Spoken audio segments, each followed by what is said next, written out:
Taco Tuesday on Cork Stats, powered by the Mayo Media Net here on YouTube and presented by Jock Market, the brand new daily fantasy app where we are making money because we are smart. How about that? Download the app for free. Use the code MMN Mayo Media Net. They're going to match the first $100. If it's free, it's for me. Man, is this so much fun or what? As the season is evolving, we took our L's, we've kind of pivoted. Now we're getting into the offense, right, man? Forget about it. You don't gotta be stubborn in this life, and that's what it's all about, being malleable, being flexible. Man, doing the things that we do. Me, you, and the Cork Stats crew. Yesterday, we were at it again. That F5 screaming over. We nailed that so lovely. Again, the sine waves and the Pirates, people holding your nose. They never want to bet on bad teams, but they score 12 sometimes, just like everybody else. The total base props were okay, right? The big one, Trevor Story, we got across with the plus 135. Those other kind of secondary ones, we didn't. We're going to talk about that in a little bit. JD Martinez had a single in the first. Trout had an early single. Ohtani had an early single, and they just didn't get it across later on with JD in particular, being at home and being the favorite. That was why you'd want to avoid him at the price. He was at minus 110, and those little bits, right, the probability of losing the at-bat. Now, granted, I thought Boston would score enough to have gotten hit anyway. So again, you can't just say, oh, they're home and favorite, so we don't do total base props. That's not the case. If you think they're going to score 8 or 9, he's going to get 5 or 6 plate appearances anyway. The math still checks out. So these are all the things as we evolve through the season, and it's been so much fun. Follow me up on Twitter, MLB Moving Averages. That's MLB Moving AVG on the Bird app, yo. Are we doing the thing or what? Just killing it right now, man. The 3 pillars of profit here at Mayo Media Net and Cork Stats. We're doing daily stacks, but that is kind of like that overlap in the Venn diagram for Jock Market plays, DFS, and then total base props. We're going to get into some fantasy stuff. If you're new, welcome aboard. We are seeing those numbers climb up, and I am absolutely digging it. Nothing better than knowing while you're screaming at your computer that there are other people on the other side maybe picking up the things that you're putting down. Every day we're trying to do something really actionable to sink our teeth into. In particular, the middle of the week, Tuesday, Wednesday, Thursday is where it's at here. 5 to 7 minutes. But we're making it count. Today, we're going to be mining the advanced stat leaderboard for hitters in the last month. I have access to stats not everyone else does. So we'll be looking at time-sorted blast percentage, time-sorted expected WOBA to look for names that have kind of maybe gotten up off the mat in the top of those sine waves like we talk about all the time and try and hit them and ditch them. We've had a couple players that we picked up early that have stuck. Guys like Brandon Drury, Christopher Morel, we had everywhere. Has been excellent for us. Even catchers like Christian Bethancourt, Frank Schmidl a couple weeks ago, Cole Calhoun. Now, he has been in the tank, and I hope you dropped him.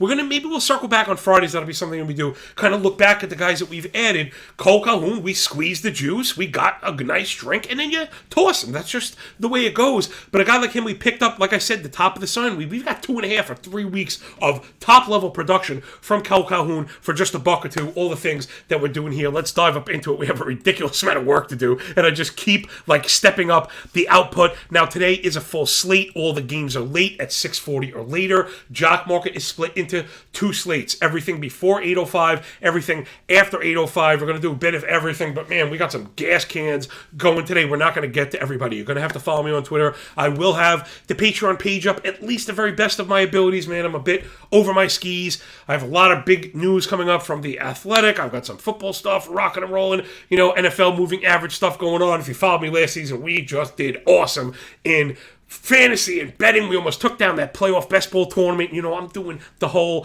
thing. Baseball during the week. Right now, football on the weekends and at night while everyone else is sleeping. I've already kind of memorized the Underdog best ball board. So get at me if you're into football. We're up into all that stuff. Let's do the stack attack, baby. There it is. Up there, you see my Yankees. Gosh, I really hate picking the Yankees because it feels so chalky, and I am a tremendous Yankee fan, so it always feels kind of dirty. To back them, I'm not that kind of fan that's just like, the Yankees are awesome all the time. I don't. I generally go under their win total. This year, they're phenomenal, but we are going to look to pivot away from the bigger names. So we're looking at Yankees righties against Josh Fleming this year, 6.40 ERA, that whip up near 2, the OPS over 900. Remember, we have spoke ad nauseum about the ball, its treatment in the humidors, and how pitchers have had trouble not just gripping it, because this is our data point, our inference, our hypothesis is based on a data point that has to do with the location, the proximity treatment, where the ball is. Then we have to center our analysis around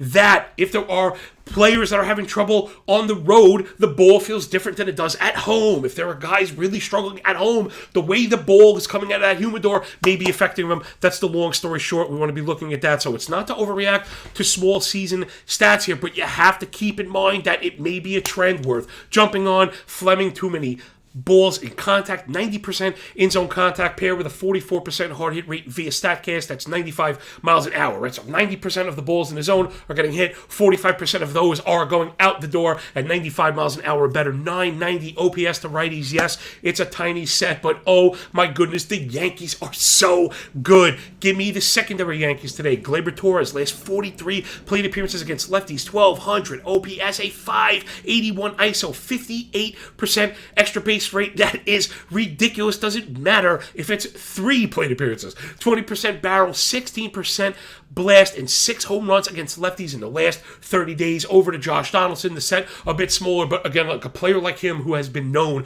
to crush lefties when he gets hot. Again, we want to jump on that sine wave. Donaldson, last 13 PAs, 1,300 OPS against lefties, 11 barrel, every one of those a blast, and we know that matters. Plus 400 ex-Woba versus lefties last 30. Give me those Yankees righties. Over to the Pittsburgh black and yellow Buckaroos, baby. How about them apples? I know I caught some pushback in the DMs about why I had Pittsburgh so high on the model yesterday, and they were the top hitting team. So sometimes you just got to let the program do its thing. Baseball's extremely variant. I don't pretend to know the future. I don't pretend to claim that my model predicts the future. But sometimes there's a reason for that. It was the same for the White Sox. I caught a little bit of guff about why the White Sox were totaled up so high against Berrios. The road ERA. Berrios is having trouble gripping the ball on the road. His ERA on the road is ridiculous, and we will continue to smash those tickets. Let's get up into the Buckaroos against Swarmer. 21 innings on the year, 5.23 ERA, 1.26 whip, which doesn't really pair, but the problem is that 900 OPS, 56 fly ball, 46 hard hit, 14 barrel, 11 blast equals what? Class U in the back. Over 4 home runs per 9. Hachi Machi Liberace. That is a major problem and will land you on the midnight bus to Tuscaloosa. Now, the majority of those were against the Yankees, but he did give up home runs in other games. It's been a major issue. We're going to go back to Brian Reynolds yesterday. He got us across. I posted that hit on Twitter, which is why you really got to be following Twitter, because I post all the links to my Patreon page, but don't worry, it's not Patreon, it's Freetron for you and Metron. I'm really just all about giving it back. I was such a bad dude when I was little that I'm kind of trying to do the judo stat, man, and earn those bonus points, but all kidding aside, it's not about that. I really, man, I kind of found, happiness in life with my wife and my kids and really fulfilling myself from within. I used to chase the fancy cars and all the stupid stuff that I don't care about now. Give me a black t-shirt, a Yankee jersey, man, and a Disney ticket, and I'll be the happiest guy in the world. All right, they don't even take that much. You can just put it on YouTube as long as I'm wrestling with my kids, playing Marble Run, all that good stuff. All right, so give me those Buckaroos, man. We're going back to Brian Reynolds. He got us across. Last 33 plate appearances against righties, 1,200 OPS. We know he had such a bad start to the season. Here we go. Let's beat the dead horse. Sine waves. Brian Reynolds is a professional hitter. He's awesome. If a guy like that's bad for a really long time, and then he starts getting it together, hey, maybe it's just health. Maybe it's timing. Maybe it's a combination of both, but he is getting going. Don't be afraid to back these guys. Worry about, I don't want to jump on it like it's going to be too late. You get on good hitters when they're entering the sine wave. 414 ISO in those 33 plate appearances, 10% barrel versus righties in the last 30 days where you want to be. And Captain Jack Sawinski doing the damn thing. 1,100 OPS against righties last 53 plate appearances. You are just killing the market getting with Sawinski, and everyone is, worried about, he stinks. If he goes in the tank and hangs a golden sombrero, then you get out of the way. But in the meantime, you get while the getting is good. Ding-a-ling-a-ling-a-ling on the triangle, people. I mean, this is just what it is. He is killing it right now. 787 slug in that time frame with 6. Ding dong, bing bongs, hachi machi. Gosh, man, just crazy. 57% hard hit rate, a 50% barrel rate last 30 days. Oh my goodness. And it's 57 batted ball events. He is a barrel machine right now. I'm just getting with Sawinski while the prices remain cheap. Man, let's do the thing. Last up in this set are the Twinkies. We got Buxton, I got Correa, and I got Arias going against Aaron Savali. He's back. We've been jumping on him all year. He has not been able to spot the fastballs against righties. Let's dig on into it. 7.84 ERA, 1.5 whip, 8.70 OPS, the single-digit swinging strike rate, the 89% in-zone contact rate, all the things we look for, plus 11% barrel, and a plus 375 xWOBA allowed on the season. Yikes, leading to that 1.75 home runs per 9. It's been a real issue. I mentioned righties, 1,000 OPS against righties year to date. How could you have a 1,000 OPS surrendered to the majority of hitters? Oh my goodness. While he's up, smash, smash, smash that button, baby. It's the four-seamer, it's the sinker, it's the splitter, it's that entire fastball bin. When you add them together, they're good for about 50% use. They each have a minimum 650 xlog. So like this is where I'm getting at when I was talking about edge, total base props, and how the odds for total base props give us a pathway to edge that betting on games do not, in particular because of the price. I don't want to make people think like all of a sudden I don't believe in my model because we haven't had a good couple weeks and we haven't gotten slaughtered at all. The fact of the matter is this: if you give me a choice of minus, we want to bet underdogs, and that's how baseball you make money. So if you think about it, man. When you got a plus 130 underdog, how confident do you feel? I mean, the answer is not that much. We hope we feel good about it, but you're not going to feel great about it. But these plus 130, I felt great about Trevor Story plus 135 going in, and he took care of business. So it could happen early. You could pack up that bet. And again, if you're pairing them, you only have to hit 50% to, make a really nice profit. So if you really just focus for the bettors that are into less complex systems, just pick the ones that are at plus 125. Any guy that we mentioned that's a plus 125, you can hit. Remember, more plays don't mean more risk. You could scale back the risk.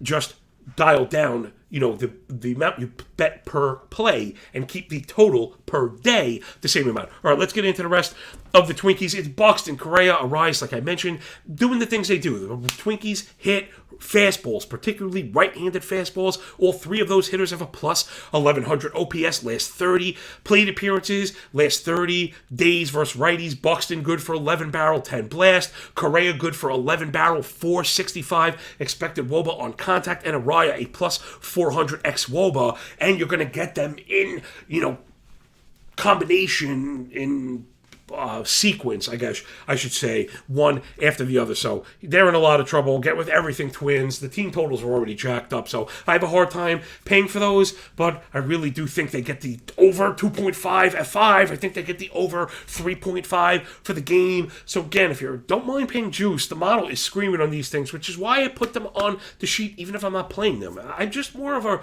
research tool. I like to think of myself more of a fount. That's why it's free. I got the information. I run the model. People want to see it. I get a million DMs asking for everything. I want to be everything to all people. Speaking of which, let's get into the fantasy side, doing the thing really well with these ads.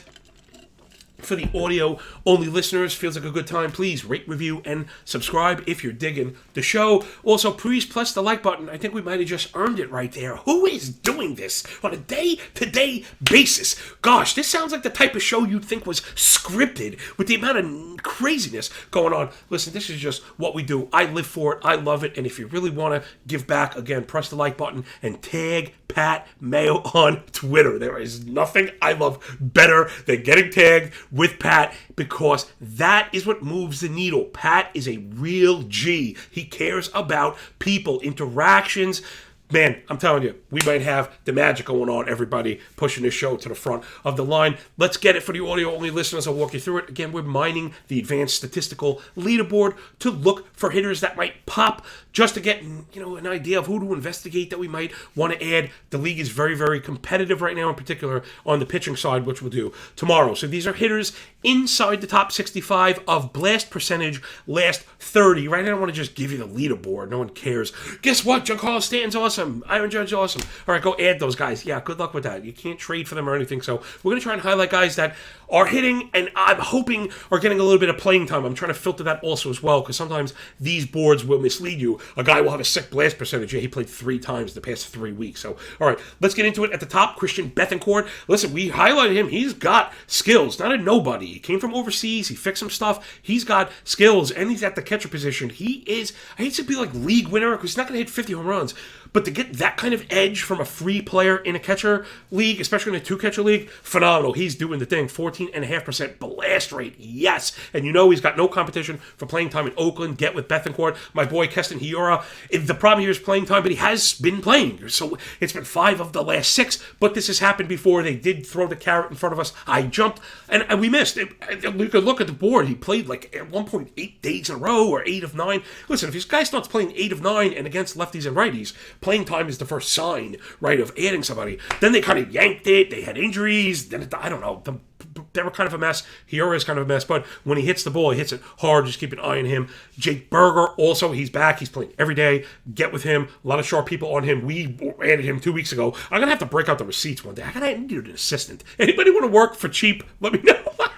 All right, let's get into it. To the back end of it, it's Jorge Alfaro, again, playing every day in that catcher eligibility. I always like to circle those guys. Eli White, thought of more of a speedster, 11% blast rate last 30, not nothing to sneeze at. Trevor Larnach, who I've been getting frustrated with because he's been very bad, is showing signs, you don't want to drop him. I've benched him, but you don't want to drop him because he's playing all the time, and the Twins lineup is good, but he's kind of gotten pushed to the back of the line. Pavin Smith is beginning to play again every day. He's a very good kind of spotty player. I think if you have a player like him or G-Man Choi, and you're in either daily league or NFBC league where you go multiple times a week, you can swap lineups. Those guys are awesome. I don't know if you really want Pavin Smith in a weekly league just yet. 15-team probably, though. Then Seth Brown, another A, hitting the ball hard, 8% blast rate. Remember, these are not barrels. These are blast. Blast are what we want. The production, expected production from barrels has been a letdown. It's dropped. I believe it's coming back up, but it's not anywhere where it used to be. Plus 800 slug. It was down below 700 slug. I think it's in the low 700s. It's not what we want. Blast rate is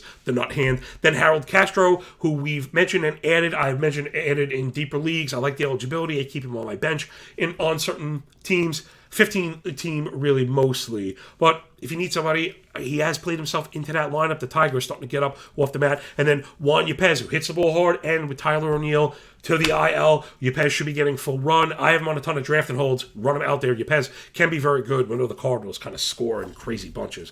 Then let's get into the other side is players inside the top 70 expected WOBA. With hitting stats, not easy as it is with pitching to go for like swing and miss and contact allowed. Those two things pair very well for pitching. For hitting, it just hitting, right? We could do discipline, but this one doesn't score points or is not a category. So blast rate is really power, and X-WOBA kind of counts everything. So I would put, if a player is on both of these lists, you gotta get him, because if you're doing blast and X-WOBA, which is combining on base percentages, those are players you definitely want. All right, Dylan Carlson, you're the very top, 424 X-WOBA. If he's out there in 12-team leagues, he is viable. Get with him for sure. If he's out there in 10-team leagues, he might even begin to be viable. Remember, St. Louis loves him. He's a big-time prospect and getting pushed up. He's not Tommy Edmund Hade, who's been fantastic as far as fantasy goes, but the Cardinals are just awesome. The Cardinals are awesome. They score a ton of runs. They destroy bad pitching and run up the score, which is how you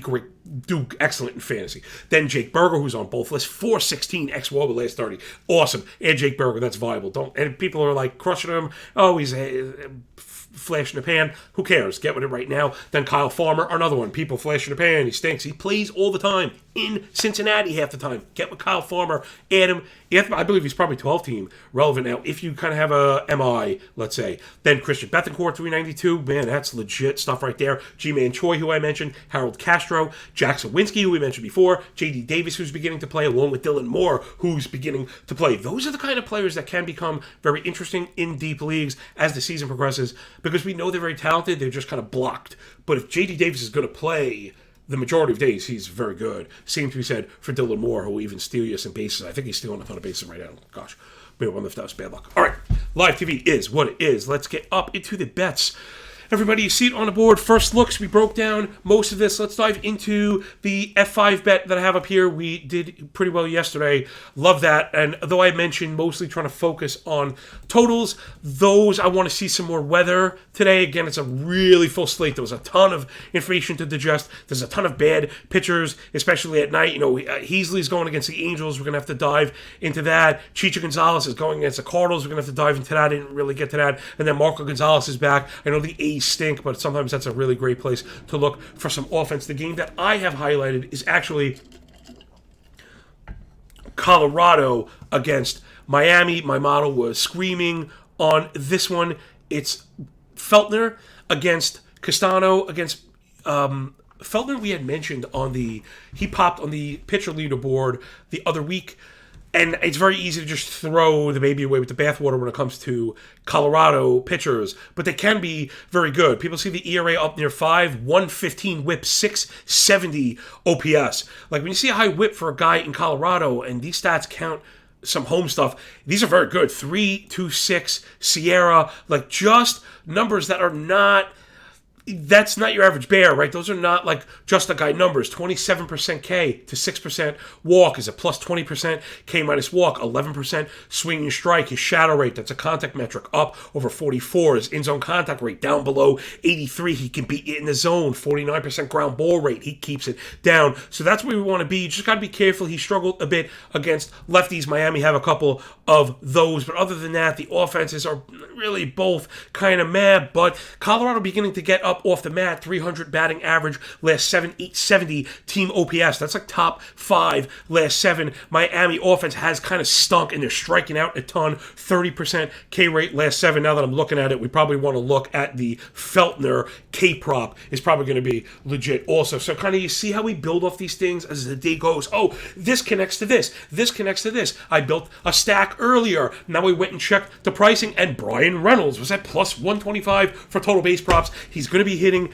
in the top third. We absolutely love that. That's all the spots that we want to be in, right? So as long as that's going, a total base prop is definitely something a guy could hit day after day after day. Guy like Reynolds getting up off the mat, man, looking really good lately. We just need a double in the gap in the first inning. We're cashing to 125. Below it, you see Gleyber Torres. I am sorry, I am not a fraud. If you go look and it's like early in the morning and this is not up, the Yankees props are not posted, but I believe the starter is confirmed. Every site that I believe in, when I have 2 or 3 that I generally look at, and when I really want to know, I go to like 5 or 6, they all seem to have Flemingo. If we're going to get Fleming and the Rays are going to try and get innings out of him, we really want that at bat. So it's Gleyber Torres at plus 100. So there would be 2 caveats here. If Fleming is not going, we're probably back away. And if this one comes in the negative, we're probably back away. But I doubt it will, because that pricing is probably more reserved for the Judge and the Stanton and guys like that. So we're looking at Colorado F5 ML against the Marlins plus 100. We love that. And Brian Reynolds plus 125 to go over 1.5 bases. Then I kind of have Gleyber Torres in quotations. Again, there was a ton to dive in. We're probably going to have a pretty robust sheet today. And then last thing would be, don't be surprised if players that were on the stack attack might not end up on the total base sheet, because there's so many of them. A guy like maybe Luis Arias comes to mind. And it's not to knock him, it's just depending on the pricing again and all the calculus, we're going to really want to get into being at home, having a very advantageous price, right? Yesterday, I like JD, we like Story, but minus 110 versus plus 135, that's not even a competition. You go right for Story, you leave JD. You can get guys in the same game. I generally don't like to look to do that. I know overs, they can correlate, but remember, walks don't count. So sometimes that's a bit of an issue when you have kind of stacking power hitters. We're going to turn the pitcher into a coward, and that happened yesterday. I think with our hitters, we had several walks, and that hurts you. I think Ohtani walked at least once. So all right, everybody, that will do it. Colorado F5, Brian Reynolds, Gleyber Torres, but definitely pay attention because we got Yankees righties depending on the starter. If that is not the case, again, just Check me out on Twitter, MLB Moving Averages. Make sure you rate, review, and subscribe to the audio pod. Make sure you please press the like button. That percentage is really jumping up, and I really got to thank you. We're going to get out of here in a second. That is the very last thing that I'd like to say. Thank you so much, because as much as I begged for it before, and I know some people roll their eyes, I get it. It's kind of sad. It's kind of pathetic. It really to pander to people. That's why I'm trying not to come out and ask for it. Like, at the very least, I'm like, I'll trade you some hard work and information, and I really hope that kind of came through. Right? I don't think you could fake this kind of funk. I am up before the crack of dawn. Remember, death, taxes, sun rising in the east, setting in the west, bears making duty in the woods, and the big dude up before the crack of dawn, man. I am always working very, very, very hard. I always work very hard because the work ethic is in our control, right? I can't control the outcome, and I can't control people yelling at me if bets lose. But I can control how much work I put in, and I also could pull the curtain and show you that I'm not guessing and put you in the best position to make your own decisions, right? And that's, again, why I don't charge for this stuff. And if you do appreciate all the tools, the implied team totals we're putting out, the pitching sheet, and if you're unfamiliar, we do a spreadsheet every single day with a matchup view of advanced statistics. We then do a straight-up daily starting pitcher ranking that's price adjusted. If you're in FanDuel and DraftKings, I know there's no pitching for Jock Market, but I'm doing it anyway. And then the F5 algo results, and then the player setting tool for Jock Market and DraftKings with the home run calls and all that stuff. It's really nuts, man. It's really, really nuts. And again, you got to thank Patty, because without him, there's no me, and without me, there's no show, and without no show, they ain't no go. So that'll do it. Download Jock Market, man. Show them that you like him. But we're making money, so the $100 is more than enough to do some damage. We're right up against it again. I'm out of here. I catch you on the flip side. Enjoy the games. Enjoy the day. When we're done with the book, enjoy that pay, everybody. So remember, when you work this hard, it feels a lot less like luck, don't it? Damn right.